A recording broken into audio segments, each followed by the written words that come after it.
Goeiedag almal, dit is Theo en dankie dat jy luister na hierdie oordeenking. Ons lees daar in Handelinge 'n baie interessante storie. Dit begin daar in vers 11. En God het buitengewone kragte deur die hande van Paulus gedoen, sodat selfs wanneer die doeke of voorskote wat aan sy lyf was op siekes gelê is, die siektes van hulle gewyk en die bose geeste van hulle uitgegaan het. En sommige van die rondtrekkende Jode duiwelbesweerdes het dit gewaag om die naam van die Here Jesus te noem oor die wat bose geeste gehad het, om te sê, ons besweer julle by die Jesus wat Paulus verkondig.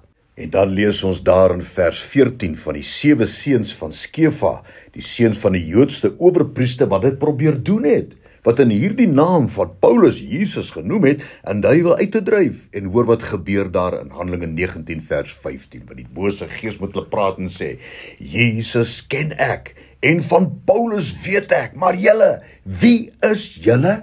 Nou in hierdie uitdrukking, Jesus ken ek, is die woord ken, die Griekse woord ginosko, wat afhangende van die konteks waarin het gebruik word, 'n wye verskeidenheid betekenisse het. Die betekenis in hierdie konteks, Jesus ken ek, ginosko, dui op die volgende. Ek ken Jesus baie goed en is ten volle bewus wie en wat hy is. Ek weet presies waartoe hy in staat is. En aan die ander kant, daardie uitsinkie, en van Paulus weet ek, die woorde weet ek is die vertaling van die Griekse woord epistamai, wat bloot beteken, ek het al kennis gemaak met hom, en ek weet wie hy is, en ek neem kennis van sy reputasie. Met ander woorde, Paulus' reputasie, epistamai, het gegroei as iemand wat gesag oor demone gehad het, en dit het die aandag van die geesteswêreld getrek. Wat die bose gees eintlik oor Paulus gesê het, was die volgende. Ons het kennis geneem van Paulus en deeglik bewus geraak van hoe hy elke situasie met krag en gesag hanteer. En dit is duidelik dat hierdie woorde van die bose gees van Paulus weet ek, dat die bose geeste ons bewegings hier op aarde dophou en deeglik kennis neem van wat ons doen en hoe ons dit doen.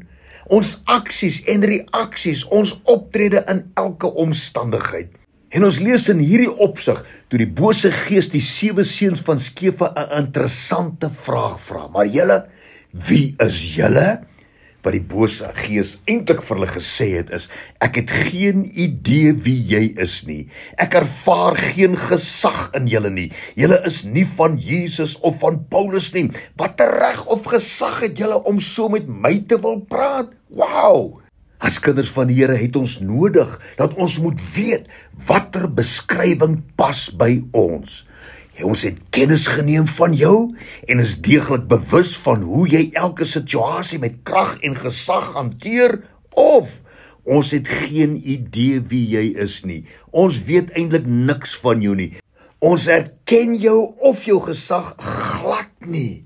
Ek wil jou herinner aan daardie gedeelte in Lukas 10 vers 18 en 19 waar Jesus sê, ek het Satan soos 'n weerligstraal uit die hemel sien val en kyk, ek gee aan jou die mag om op slange en skorpioene te trap en oor al die krag van die vyand en niks sal jou ooit skade doen nie. Nou dis 'n gegewe dat Satan het soos 'n weerligstraal uit die hemel geval, maar ons het 'n keuse. Wat gaan ons maak met hierdie opdrag, hierdie belofte van die Here, hierdie krag wat die Here aan ons wil gee? Ons moet begin trap op slange en skorpioene met autoriteit wat hy ons gee. Ons moet optree in die autoriteit van die Heilige Gees. Anderster gaan ek vir jou sê, ek het geen idee wie jy is nie. Ek glo die Here sê vir elkeen van ons vandag, my kind, neem beheer.